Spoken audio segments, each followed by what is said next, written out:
أعوذ بالله من الشيطان الرجيم. I seek refuge in Allah from the shaitan, the stone. Bismillahir Rahmanir Rahim.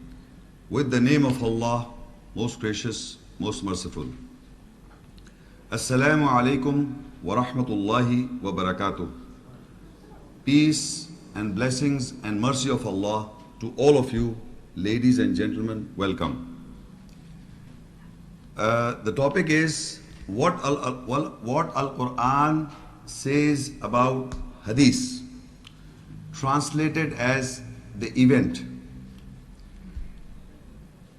Before I speak what the Quran has to say about the Hadith, the event, I would like to tell you something which most of the people in the audience, or mostly the people know already, existing understanding of the Hadith.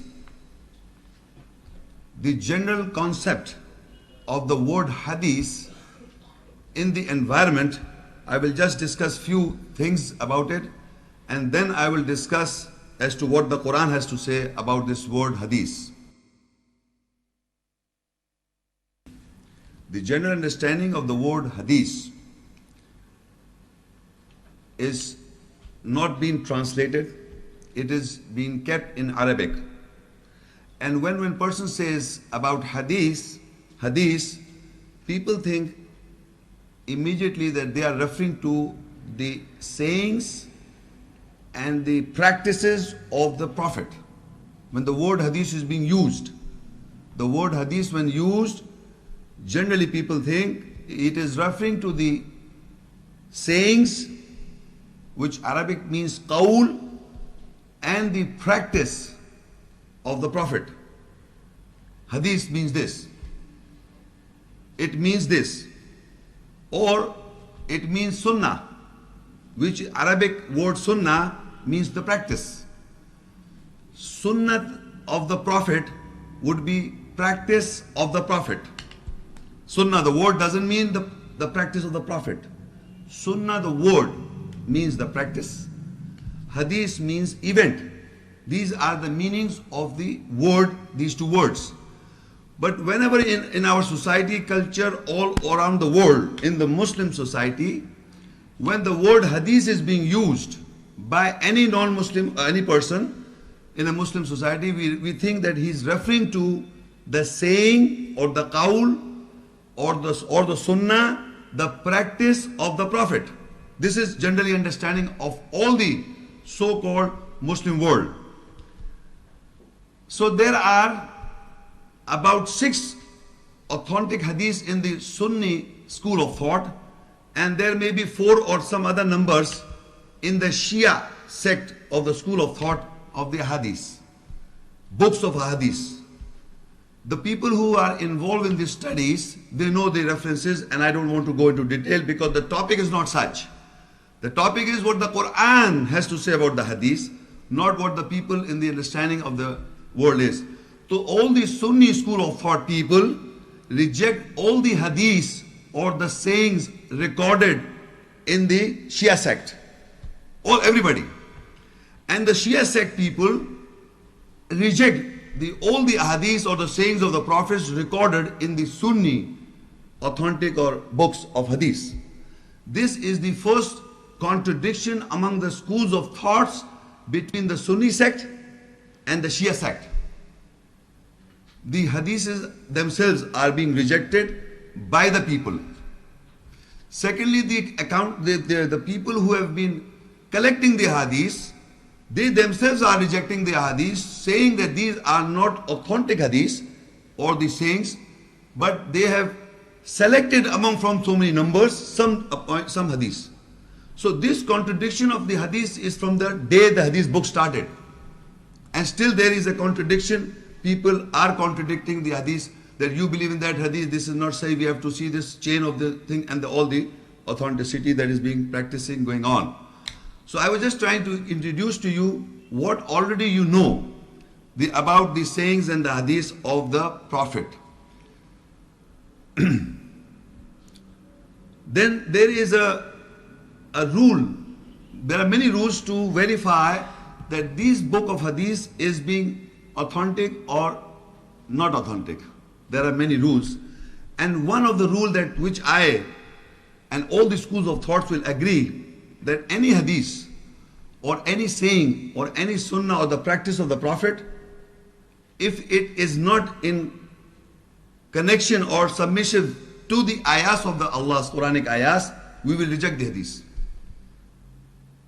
The Quran comes first as the authentic book of Allah, as the truth of Allah, and if the hadith is below the ayahs of Allah and agrees to whatever the Quran is saying already, we will accept that hadith. This is the most important rule applied by the scholars of the hadith scholars, that we have to take this as the criteria.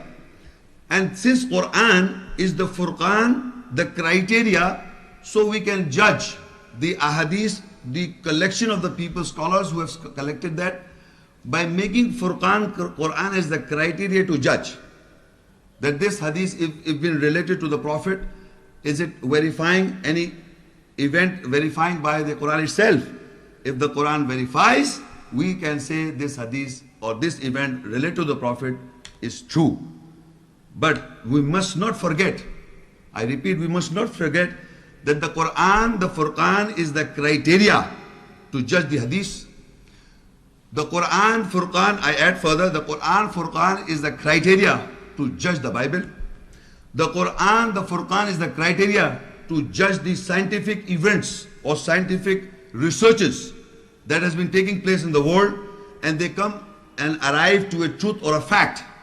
This fact is being confirmed by the Quran, then we agree that this fact is accepted as the true. So Quran, the criteria, the Furqan, is always a judgment coming from Allah in all fields of life.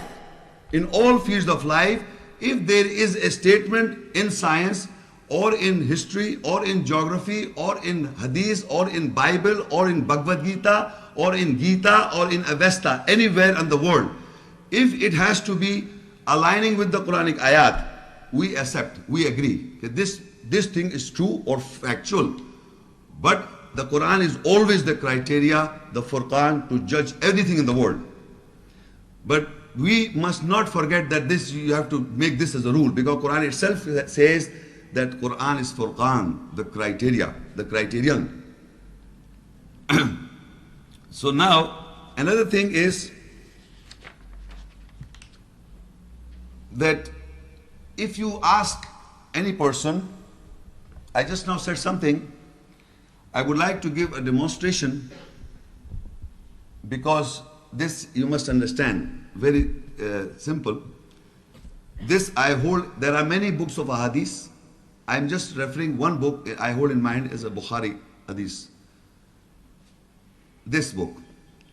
So they will say, I hold this is Quran. They will say the Quran is the on the top. This is the authentic criteria. The hadith is below the Quran. I'm just look at the demonstration. This is very important. It's very simple, but you must understand what I'm doing. So Quran is the judge. It is judging the hadith. Anything right in it, anything we accept or we reject is based on this. We believe in Quran, we accept the hadith. We believe in Quran, we accept the hadith. We believe in the Quran, we reject the hadith. But this is the criteria. So if you ask these people, they say, yes, we agree. But then I brought the Bible. Where should I put the Bible now? Here or here? Come on. No, what is being understood?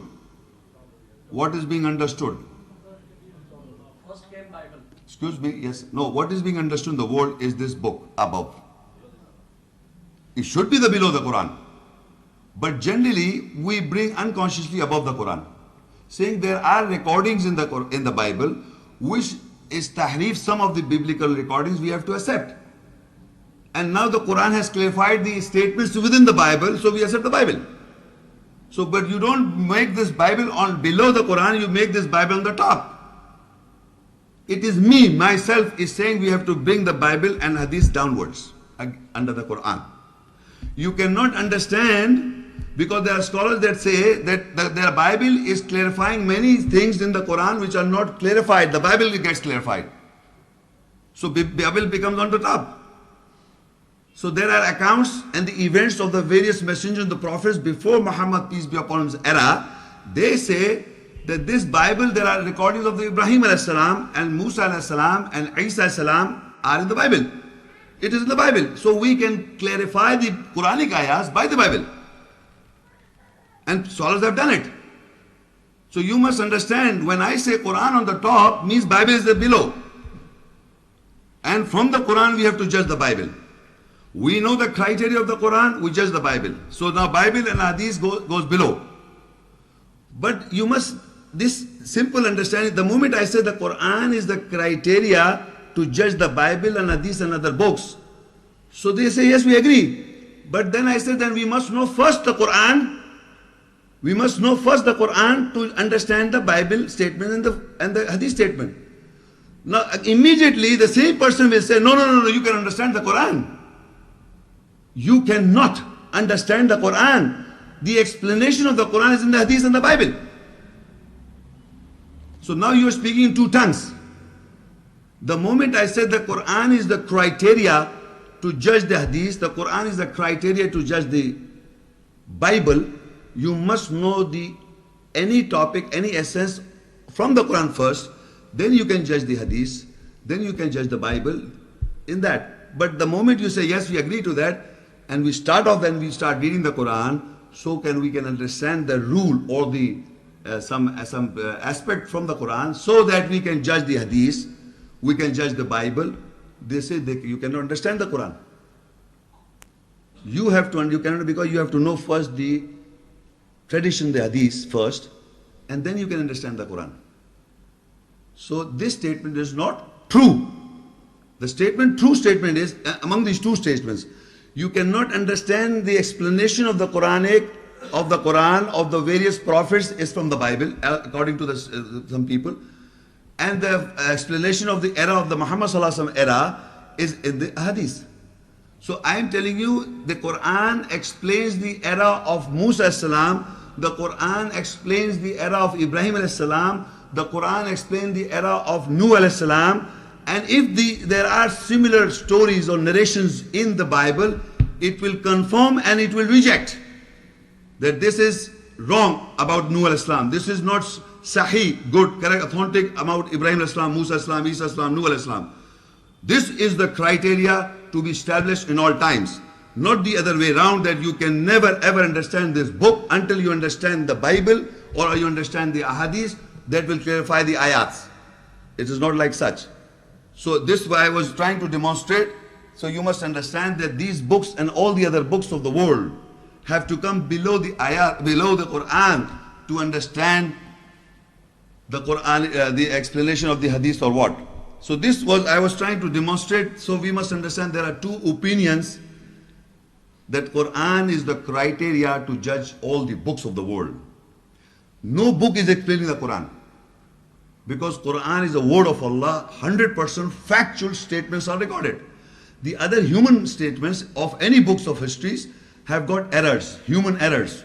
There is a fact being established by science. It is also has to be verified from the Quran. The science doesn't verify the ayahs verify the science. The ayahs are not to be verified by anything. The ayahs themselves are verifying the other book statements within that book, true or false. So this is the, first of all, I was trying to explain the situation in the world, what is going on. Achha. Then secondly, there is another ayah in the Quran which most of the people know this. I will just, before I come to the topic, I'm just delivering a few points. And that ayah you can note down is Al-Baqara 2 and ayah 282. It is the biggest or the largest ayah in the Quran. The largest, if somebody asks you which is the largest ayah in the Quran, this is the largest ayah. In Surah Al-Baqarah 2 and ayah 282. I'm not going to read the whole ayah. I'm just going to read a point, a few words, so that you can understand and understand why I'm reading this and what is the implementation implementation of that ayah. Why I'm trying to explain. And that refers to, it says, starts with this, Ya ayyuhalladhina amanu, idha tadayantum bidainin ila ajalim musamman faktubuh. O you who believe, when you reach a judgment among yourselves, with a judgment towards a fixed period of time, then write it down. Ida tadayantum bidainin has been translated by various scholars differently, and a conceptual understanding could be any agreement or any contract or any deal. Anything that has to be established, which is established fact between parties. Between any party, if I want to have a contract with somebody, we write it down, a judgment is being established between among us that you agree to this, I agree to this. Let's write it down, this judgment. Write it down because Allah says so in the ayat, faktubu. So whenever a judgment is to be established between people, to be agreed upon, there must be a witnesses of two men. Witnesses of two men.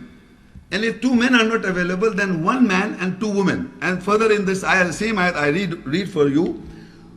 وَاسْتَشْهِدُوا شَهِدَيْنِ مِنْ رِجَالِكُمْ فَإِنْ لَمْ يَكُونَا رَجُلَيْنِ فَرَجُلٌ وَامْرَأَتَانِ مِمَّنْ تَرْضَوْنَ مِنَ الشُّهَدَاءِ أَنْ تَضِلَّ إِحْدَاهُمَا فَتُذَكِّرْ إِحْدَاهُمَا الْأُخْرَى. So then take two witnesses from men, from your men. If there are no two men, then take one man and two women, as you pleased. Then if one of two women astrays, then the other reminds her. So now the whole ayah, you can go and read it up in your house. From this ayah, we have come to know for any establishment of any judgment agreed upon by any people, that document is to be valid only if the two witnesses have signed or there are two witnesses on that document. That written document must have two witnesses, men, not one man, not one man. One man is not a witness on any document. It is always written by Allah is two men. A document should be verified or evident, being evident is two men. And if there are no two men, then one man and two women. Then the validity of the document should be considered as agreed upon. That men have agreed upon, because this we have agreed. So now all the tradition of the hadith that has been recorded, every individual, one man is compiling those the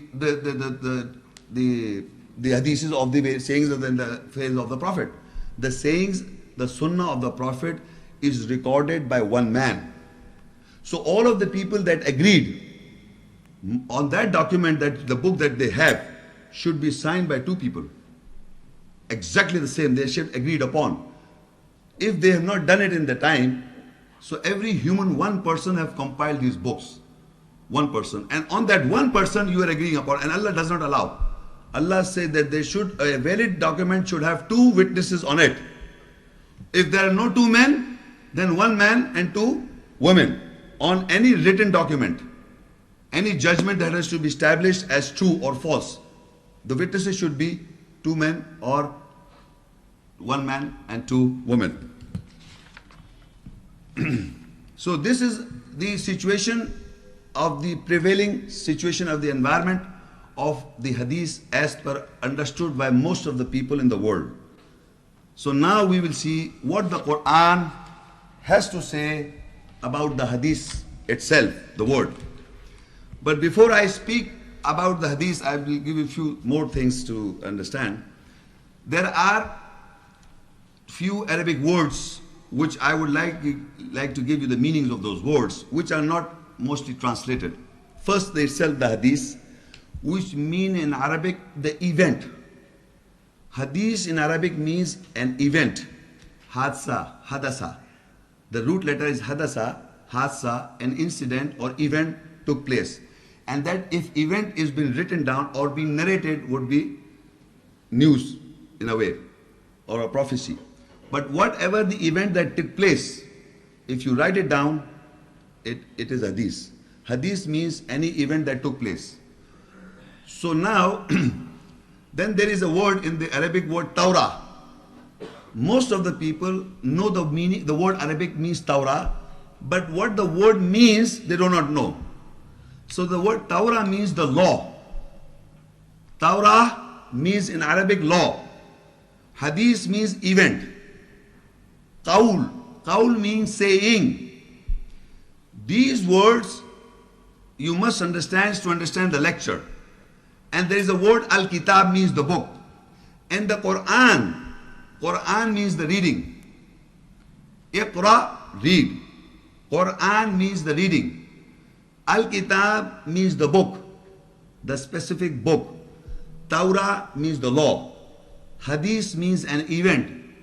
Sunnah means the practice. Qaul means the saying. So what we know already, I've told you. Now what these words, how will they occur in the Quranic ayat? We will discuss this. So first of all, I will read an ayah which explains the basic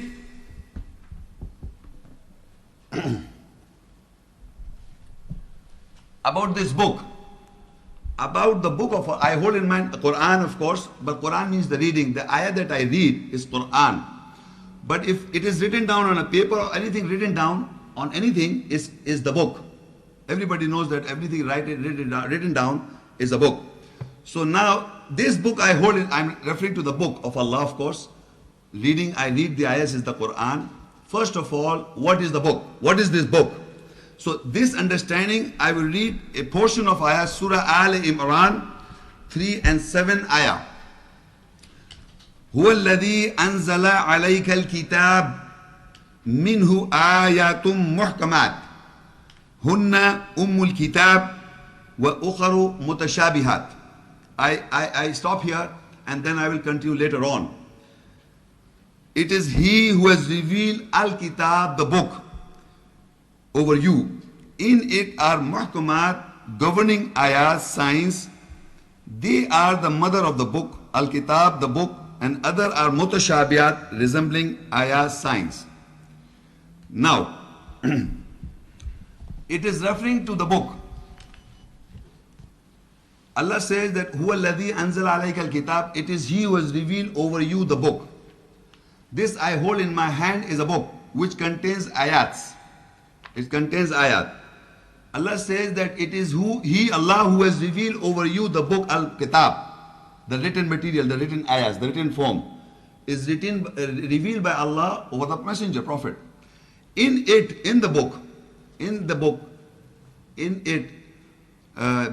ayatum muhkamat. In the book are ayahs, verses, ayahs, signs, muhkamat, governing ayahs, which governs mankind. So this book contains ayahs, these ayahs, muhkamat, in which are governings, or the government, which you have to govern yourself. In the ayat, ahkamat of the book, there are ayahs which contains muhkamat or governing ayahs which you have to govern yourself in the book. Minhu ayatum muhkamat hunna ummul kitab. This is the ayahs that govern yourself, that is the mother of the book. Which is the mother of the book? Those ayahs in the book of Allah where the ayahs are governing, which are there are ahkamat, or the governance is there, which you have to govern yourself, are the ahkamat or the muhkamat or the governing ayahs by virtue you have to govern. These are the mother of the book. The same whole book contains certain muhkamat. The whole of the book contains certain muhkamat or governing ayahs. And these governing ayahs are the mother of the book, of the same book. Hunna ummul kitab, this is the mother of the book. So we have to know what is the name given to that mother of the book. The book is the whole book. And in the book, huwa alladhi anzala alayka al-kitab, we have revealed to you, over you, the book. In it are the ayat, minhu ayatum muhkamat, in it are the ayas muhkamat, the governing ayas. Hunna ummul kitab, and in this book are the governing ayats. Ummul kitab, this is the mother of the book. So first of all, we have to know what is the mother of the book. You go to next page and we will come back again. Surah Maida 5 and Ayah 43. وَكَيْفَ يُحَكِّمُونَكَ وَعِنْدَهُمُ التَّوْرَاةُ فِيهَا حُكْمُ اللَّهِ ثُمَّ يَتَوَلَّوْنَ مِنْ بَعْدِ ذَلِكَ وَمَا أُولَٰئِكَ بِالْمُؤْمِنِينَ. And how can they take you as a governor and the Torah, the law, is near them? In it is the hukum, the government of Allah. Then after that they turn away, they are not with the believers. Now in this ayah, you will note in the Arabic, there is a word fiha hukmullah wa kayfa yuhakkimunaka wa indahum at-tawrah fiha hukmullah. And how can they take you as a governor and the Torah, the law, is near them? In the Torah, in the law, is the hukum of Allah or the government of Allah or the ahkamat of Allah. In the Torah, in the law. In the Torah, in the law. In the Torah, in the law contains the government of Allah. So now, if I ask you, in the whole book, this I hold in my hand is a book of Allah. The book of Allah contains minhu ayatum muhkamat. In it contains the ayahs that are governing. That contains the hukum of Allah. Ayat are containing the hukum or the government of Allah. So that is, what is that? Torah, the law of the book, which will referred as the mother of the book. The book I hold in my hand. The book I hold in my hand contains the Torah, the law. Contains the Torah, the law. All the ayahs that are giving hukum, that are, or the ayahs that are containing the hukum Allah. These ayahs that are containing the hukum of Allah are the Torah, the mother of the book.